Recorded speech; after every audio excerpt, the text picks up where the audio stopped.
going on, everybody? Today we're going to be talking about Batman Forever. We are finally entering the Joel Schumacher era of Batman, and I could not be any more excited to talk about what we have going on forward.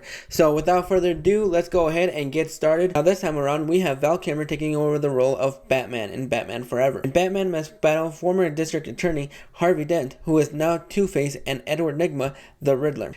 Now, I didn't know much about this film.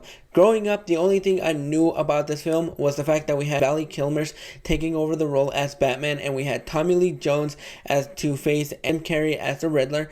And that is as far as my involvement of Batman Forever went. I didn't know that in this film we would be getting Chris O'Donnell as Robin, and we would be getting Nicole Kidman. And I didn't know this was the first time that we get to see Joel Schumacher taking over the Batman director's chair. I thought the only Joel Schumacher Batman film we got was Batman and Robin. And yeah, you can definitely tell there was a huge tone change from Batman Returns over to Batman Forever. And to a certain degree, I thought that worked really well, and I thought that worked for me enough. However, I don't know why, and I feel so bad for doing this, but when I heard Batman speak for the first time in this film, I just started out busting laughing. I'll get drive-through. It was really funny, and I'm like, okay, you know what, if this is what it is going to be a one hell of a ride. And to me, it actually was one hell of a ride. If you didn't enjoy the campiness that was Batman 1989, then you're definitely not going to enjoy this film, because they injected this Batman franchise with a huge ton of heroin, because they amplified the campiness. Has a lot of tone issues.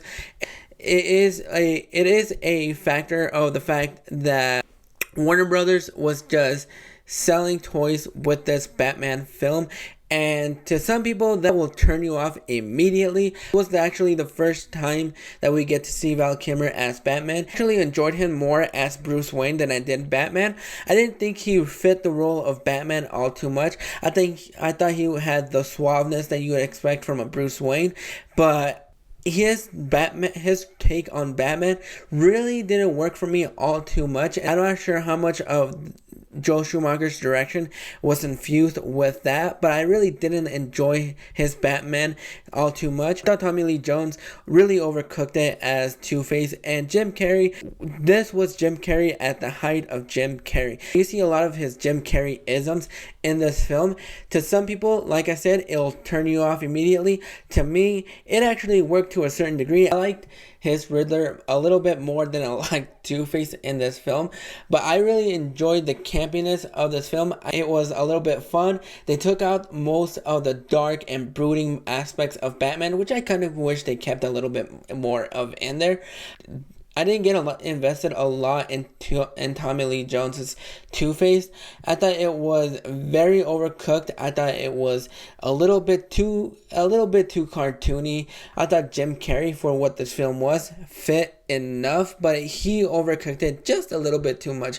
Also, I didn't vibe that we would get a 25-year-old Robin in this film, because Chris O'Donnell does not look 25. He may look 40, but that's about it. And for the most part, I really enjoyed him in this film. And not only was it the entrance to Joel Schumacher's era of Batman, but we also got the era of the bat butt and the bat nipples. But for the most part, I thought it was a fun enough time. I think if you were high enough, you would be able to enjoy this film a lot more. But overall, I'm going to go ahead and give Batman Forever a 6 out of 10. It was a little bit toned down. It was a bit of a different change, but for the most part, I really enjoyed this film for what it was and what it was trying to convey. And I appreciate that they were trying to go for a different style over substance. But what are your thoughts on Batman Forever? Did you like it? Did you not like it? How does it hold up to you currently? Go ahead and let me know down in the comments what you think. And until next time, this is Josie Reviews.